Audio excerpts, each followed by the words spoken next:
दिल्ली में युवती के साथ चलती बस में हुए गैंगरेप की आग थमने का नाम नहीं ले रही।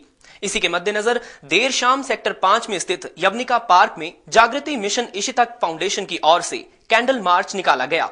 सैकड़ों की तादाद में पहुंचे प्रदर्शनकारियों ने यवनिका पार्क परिसर में मोमबत्तियां जलाकर महिलाओं के साथ बढ़ते यौन शोषण के खिलाफ अपनी आवाज बुलंद की।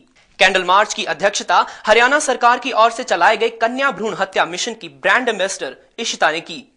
इशिता ने कहा कि ये कैंडल मार्च सिर्फ दिल्ली में हुए गैंगरेप पर ही नहीं बल्कि तमिलनाडु व बिहार में हुई घटनाओं के खिलाफ भी है। तो जो दिल्ली केस हुआ है रिसेंटली, इसके खिलाफ तो किया ही किया है, बट उससे पहले आप देखिए हरियाणा में रोज अखबार में 2-3 केसेस हाईलाइट होते हैं और वो हैं जो हाईलाइट होते हैं, ऐसे भी हैं जो हाईलाइट नहीं हो पाते।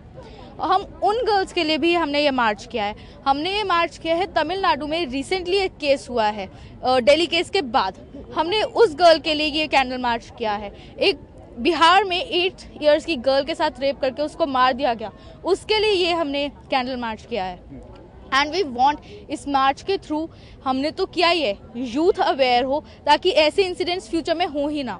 इशिता ने ऐसे मामलों में स्पेशल कोर्ट बनाए जाने की बात कहते हुए कहा कि आरोपियों को जनता के बीच कड़ी से कड़ी सजा दी जानी चाहिए। मैं तो कहती हूँ इन लोगों को ना पब्लिक में चौक में खड़ा कर दो, पब्लिक जो सजा देगी ना it will be the best. वहीं प्रदर्शन में हिस्सा लेने आई एक गृहिणी सीमा ने भी आरोपियों को फांसी की सजा देने की बात कहते हुए कहा कि सिर्फ गरीब लोगों के लिए ही कानून क्यों है। कोई काफी बड़े मंत्री के बच्चे होंगे तो उनकी रिश्वत चलती है, उन्हें तो कभी पनिशमेंट मिलती नहीं है, वो बच जाते हैं। ओनली जो गरीब हैं, गरीबों के साथ जरूर लॉ जला लेते हैं पर बड़ों के साथ नहीं लॉ चलता है।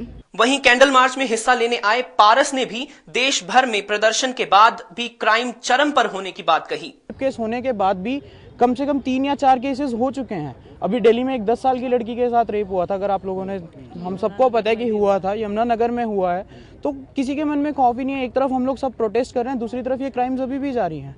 गौरतलब है कि दिल्ली में ही नहीं बल्कि पूरे देश में महिलाओं के साथ हो रहे यौन शोषण के खिलाफ लोगों ने अपनी आवाज बुलंद कर सरकार की किरकिरी कर दी है। ब्यूरो रिपोर्ट, रूबरू टुडे।